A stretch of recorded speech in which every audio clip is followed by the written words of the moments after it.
The Cronos device.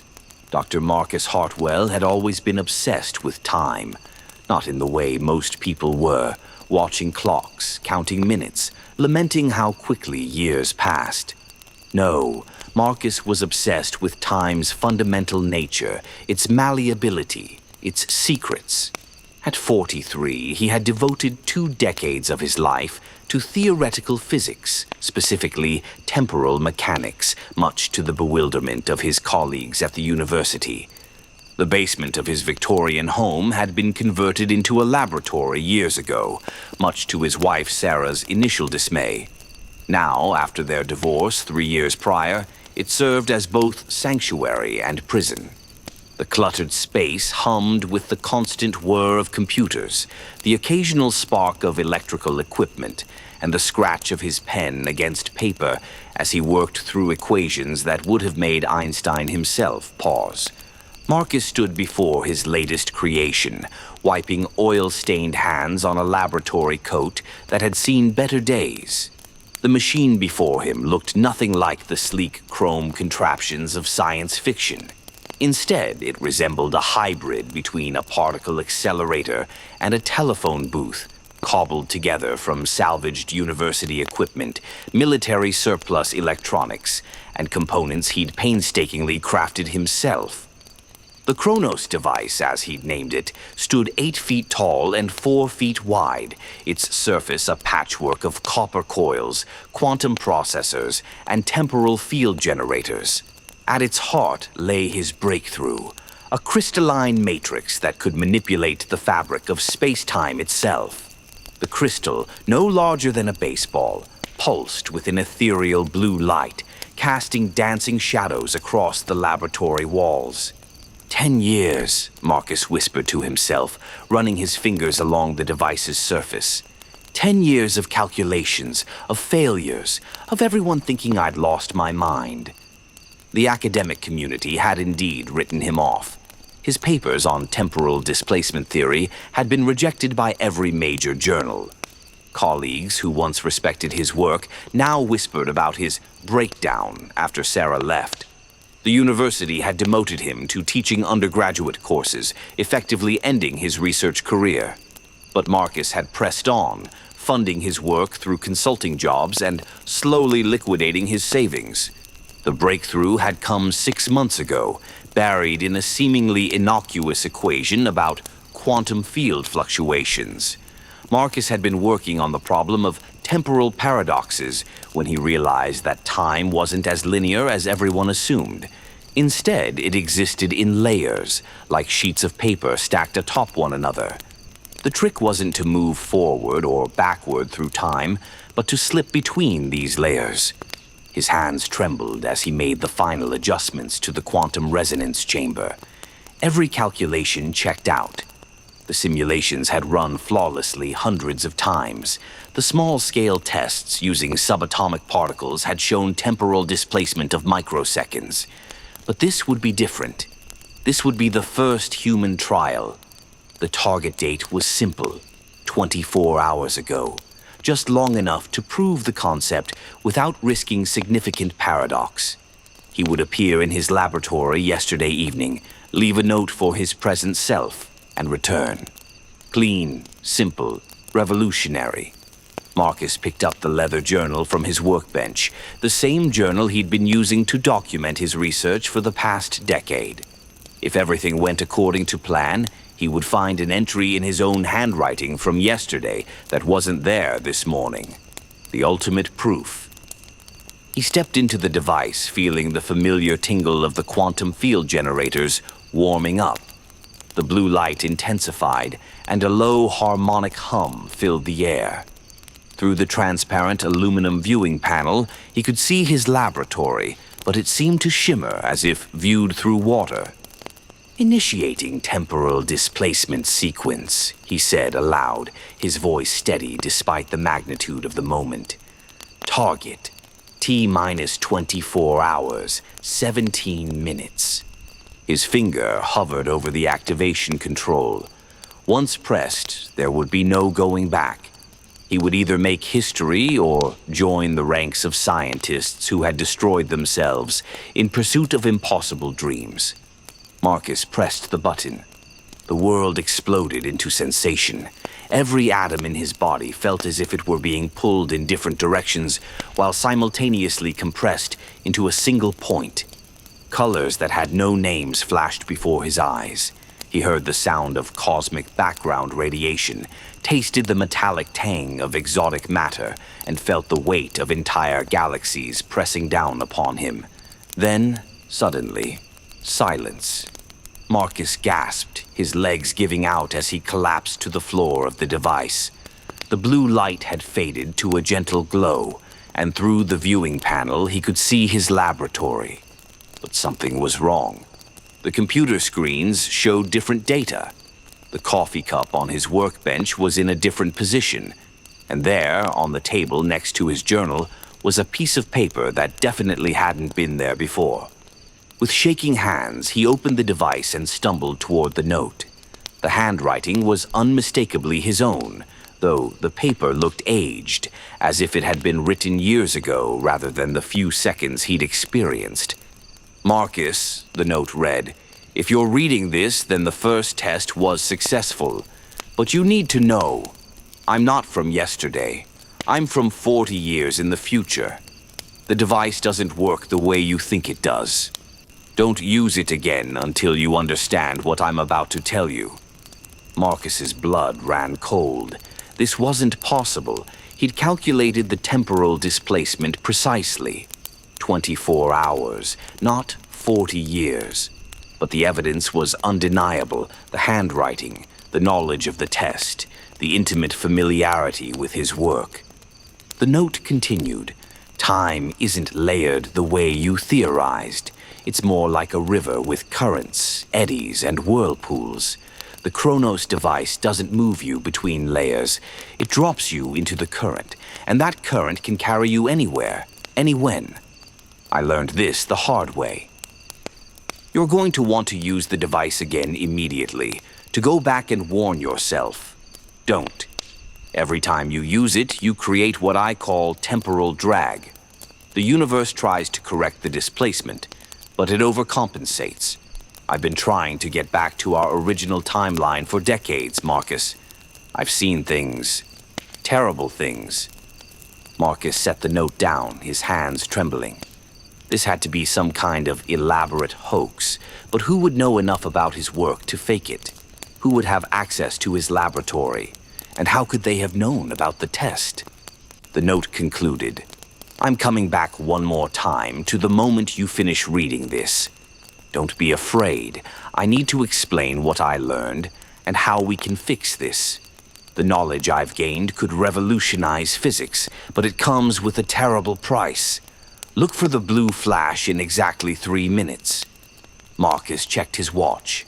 The note was dated with today's date, but a timestamp from 3 minutes in the future. He considered the possibilities. Had he somehow overshot his target and traveled forward instead of backward? Had the device malfunctioned in some unprecedented way? As he pondered these questions, he noticed other details about his laboratory that seemed wrong. The books on his shelf were arranged differently. There was a small potted plant on the windowsill that he'd never seen before. Most disturbing of all, his reflection in the computer monitor looked older, more careworn, as if years had passed in the few minutes since he'd activated the device. A blue flash filled the laboratory, and suddenly Marcus was no longer alone.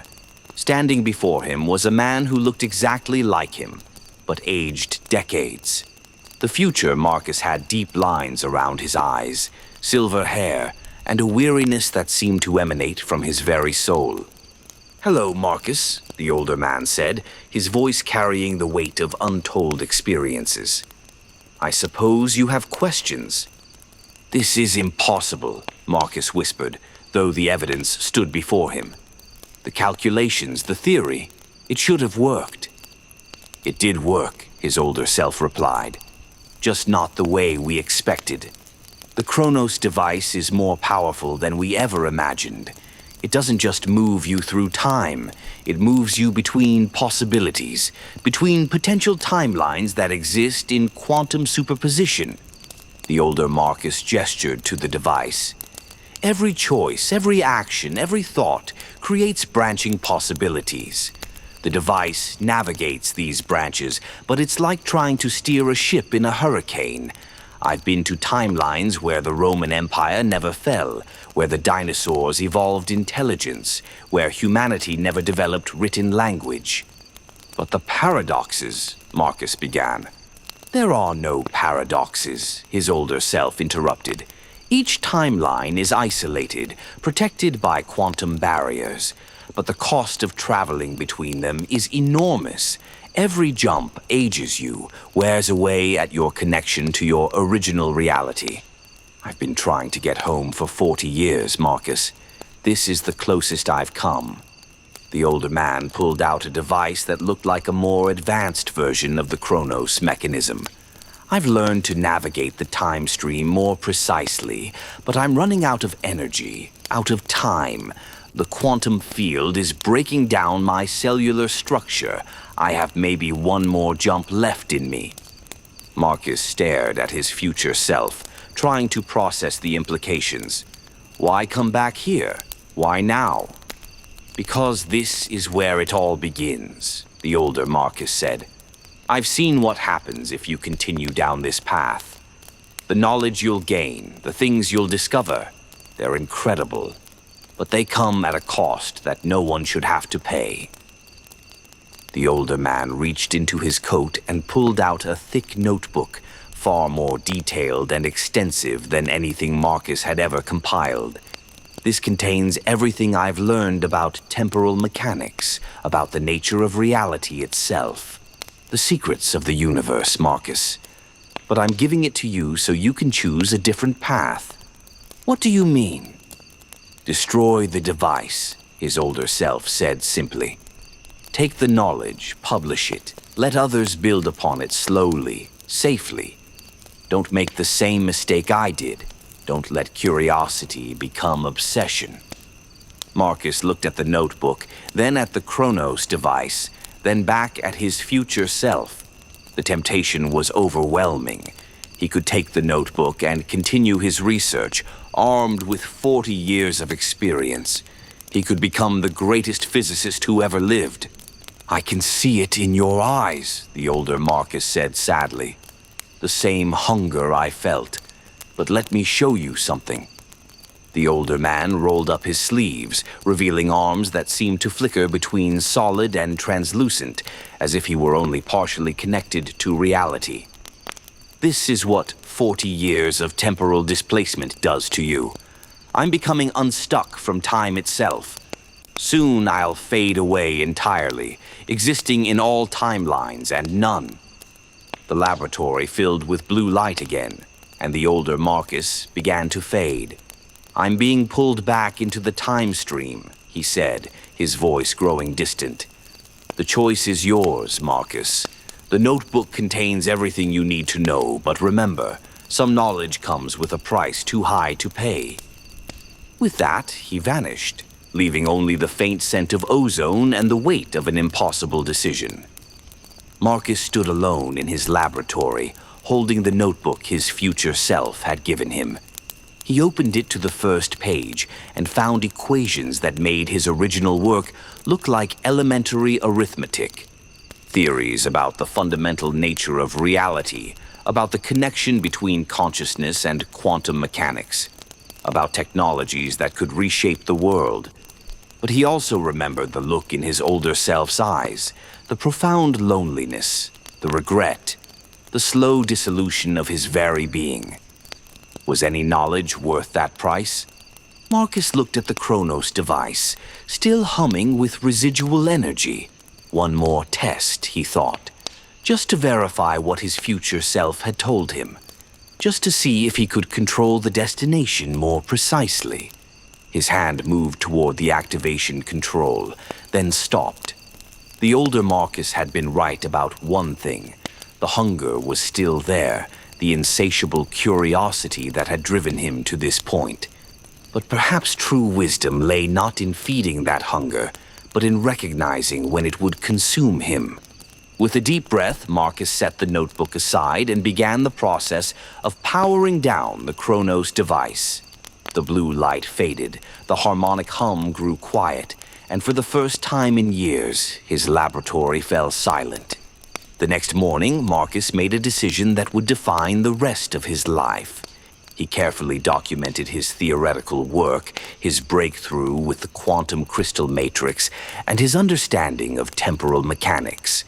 But he left out the crucial elements needed to actually build a working time machine. Instead, he focused on the broader implications for physics, cosmology, and our understanding of reality. His paper, Theoretical Framework for Temporal Field Manipulation, was published 6 months later to tremendous acclaim. It sparked a revolution in theoretical physics and earned him the Nobel Prize 3 years later. But Marcus never built another time machine. Sometimes, late at night in his laboratory, he would take out the notebook his future self had given him and read through its incredible contents. The secrets of the universe lay within those pages, waiting to be unlocked. But he had learned the most important lesson of all. Some doors, once opened, can never be closed again. The Cronos device remained in his basement, powered down but not destroyed. A reminder of the path not taken, and the wisdom that sometimes the greatest discoveries are the ones we choose not to make. In the end, Marcus Hartwell had created the first time machine, but perhaps more importantly, he had learned when not to use it. Years later, when asked about his greatest achievement, Marcus would smile and say, it wasn't the theories that made him famous, but the choice to value wisdom over knowledge, restraint over ambition. The true measure of a scientist, he had learned, wasn't in pushing the boundaries of what was possible, but in understanding the responsibility that came with such power. The notebook remained his secret, a bridge between what was and what could be. And in the quantum realm where all possibilities existed simultaneously, perhaps his older self had finally found peace, knowing that at least one version of Marcus Hartwell had chosen the harder path. The path of wisdom over wonder, of caution over curiosity. The time machine was built, the future was changed, and sometimes the greatest victory is in choosing not to fight the battle at